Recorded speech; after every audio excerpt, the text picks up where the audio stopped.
Yeah, in theory, you'd like to think probably your job description probably doesn't change, whether when you're doing well and as opposed to when you're not doing so well. But I think those that have worked in sport knows that it does bring additional challenges when the team's not really going well. When you are going well, you'll invariably get your boys coming in bouncing every day, every session. They want to be part of that winning culture and winning team and train and play.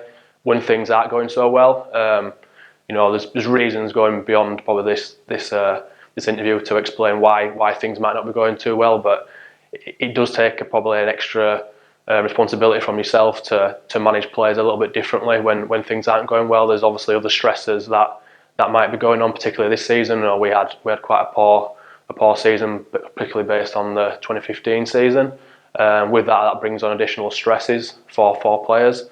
Outside of not just within training and within training grounds and games, but outside with their sort of family life and other things going on. So you do need to take all that stuff into account, and does probably make your job quite a lot more difficult when things aren't going too well. Great stuff. And I don't know if you've experienced it, Andy, but when things aren't going well for a team, negativity can kind of spread quite quickly. Like, how is important as a healthcare professional, because we get to see it all. Players tend to let their guard down a little bit in the physio room talking to other players. How important is it for us as clinicians to kind of stop that negativity and try to build the players back up a little bit as part of the treatment? Yeah, well, it's a massive part of your treatment. If you're in sort of a negative spiral, whatever, you could have the best treatment and rehab plan in the world, but if a player is relatively negative, it's going to be real hard to get them to engage and to get them where they need to be. So that's a part and parcel of what you need to do as a healthcare professional, and to get the boys on side and to where you want them to be. Great stuff. And I know you're very pro students at the Leeds right now, Sandy, and you're helping a lot of physio or students get into the sport. What are your top tips at the moment for helping physios get into the sport? I guess try and make it as personal as you can. Obviously, we get a lot of requests for placements and for experience at the club.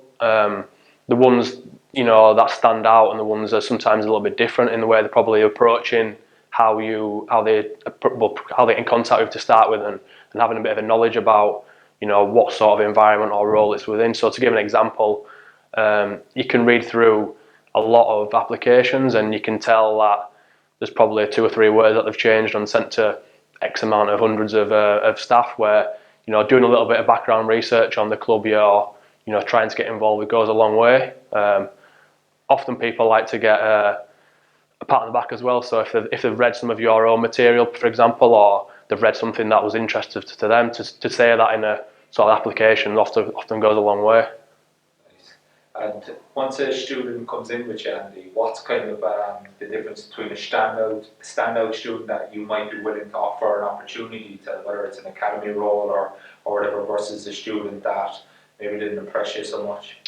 I think it's hard, obviously, going to an environment like that. It's working at the top end of sport can be quite daunting, but I think it's always to try and keep an open mind, and there's never a daft question to ask. I came into that environment myself, and I think the things that worked for me were just doing a bit of prep if you're working with a player the previous day, maybe something you've not seen before, or doing a bit of research that night and coming with a few questions the next day. Sort of goes a long way and shows that you're one engaged and sort of you're willing to learn.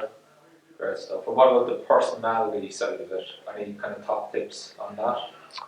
I think as a sort of particularly physio in sport, it's quite a difficult balance to relationship with the players, because the players often will offload quite a lot of stuff on you, and you're in sort of quite a trusting role.